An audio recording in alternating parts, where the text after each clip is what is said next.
Nino के खतरे के बावजूद देश में इस साल अच्छी बारिश है। मौसम विभाग ने इस साल मानसून पर अपना पहला अनुमान जारी कर दिया है। मौसम विभाग के मुताबिक जून से सितंबर के दौरान में औसत का 96% बारिश होने की उम्मीद है, जो सामान्य बारिश के दायरे में ही आती है। इस पर और बातचीत के लिए नेहा जुड़ रही है हमारे साथ। नेहा, बताइए, मौसम विभाग के अनुमान से क्या समझे? झूमकर बरसेंगे बादल इस बार? बिल्कुल, कमजोर बारिश की जो आशंकाएं पिछले कुछ हफ्तों से घूम रही थी, उसको बिल्कुल दरकिनार करते हुए आईएमडी ने, भारतीय मौसम विभाग ने कुछ अच्छी खबर दी है। सामान्य बारिश की संभावनाएं दिख रही है। लॉन्ग पीरियड एवरेज, जो कि 50 साल की बारिश का एक औसत होता है 89 सेंटीमीटर, उसका 96 से 104% बारिश होना सामान्य माना जाता है और बिल्कुल 96% बारिश की ही यहां पर संभावनाएं जताई हैं। कुछ और डिटेल्स हैं। मिसाल के तौर पर 39% संभावना जताई है कि एक नियर नॉर्मल सामान्य के करीब मॉनसून यहां पे देखने को मिल सकता है।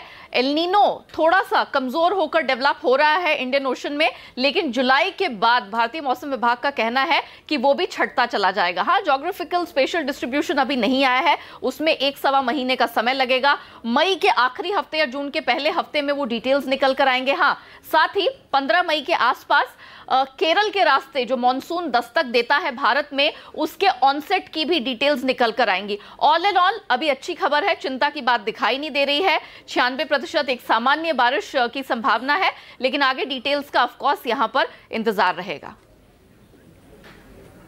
धन्यवाद नेहा। तो नियर नॉर्मल इस शब्द का इस्तेमाल किया आईएमडी ने और कहा कि एल नीनो लग रहा है कमजोर पड़ेगा, अच्छी बारिश के आसार। बाजार ने हफ्ते की शुरुआत आज तेजी के मूड में की है। बेहतर विदेशी संकेतों की वजह से बाजार में आज बढ़त का कारोबार रहा। सेंसेक्स करीब 139 अंक की बढ़त के साथ 38,900 के पार बंद हुआ है। निफ्टी भी 46 अंकों की मजबूती लेते हुए 11,700 के करीब पहुंचा है। बैंक निफ्टी में 165 अंकों की तेजी देखने को मिली। वहीं नतीजों के एक्शन की बात करें तो टीसीएस में जोरदार तेजी रही। शेयर 6 महीने के उच्चतम स्तर पर बंद हुआ। आज मेटल, ऑटो और रियलिटी शेयरों में तेजी का रुख रहा है, लेकिन तेल शेयरों में दबाव भरा कारोबार देखने को मिला है। दिग्गज जानकार उदयन मुखर्जी का मानना है कि चुनाव नतीजों के पास बाजार 7 से 8% फिसल सकता है।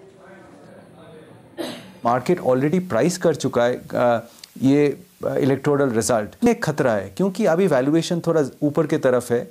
एक तगड़ा रैली हो रहा है, अभी भी 1 महीने बाकी है पूरा रिजल्ट आने में।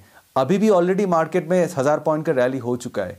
अगर मार्केट ऐसा बढ़ता रहा तो ये हो सकता है कि इलेक्शन रिजल्ट आने तक मार्केट ओवरहीटेड हो गया और उसके बाद स्लो डाउन एक हाथ में और हाई वैल्यूएशन दूसरे हाथ में, न्यूज़ आ गया है, इसके बाद एक करेक्शन हो सकता है। तो एक 7-8% का करेक्शन इलेक्शन से थोड़ा पहले, ये इलेक्शन के तुरंत बाद होने का आशंका पूरा है मार्केट में, लेकिन वो शायद एक बाइंग अपॉर्चुनिटी होगा। इमर्जिंग मार्केट्स पर विदेशी निवेशकों का भरोसा बढ़ रहा है। मॉर्गन स्टैनली के रुचि शर्मा ने हमसे एक्सक्लूसिव बातचीत में कहा कि वो यूएस से फोकस हटाकर अगले 12 महीनों में इमर्जिंग मार्केट में निवेश कर सकते हैं। US economy is 25% of the global economy and yet 55% of the global market cap.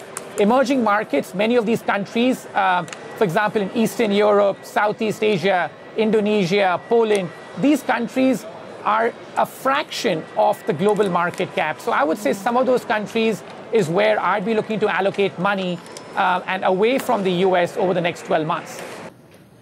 Company metropolis healthcare की अच्छी लिस्टिंग हुई है। शेयर इशू प्राइस से करीब 9% के प्रीमियम पर 960 रुपए के भाव पर लिस्ट हुआ है।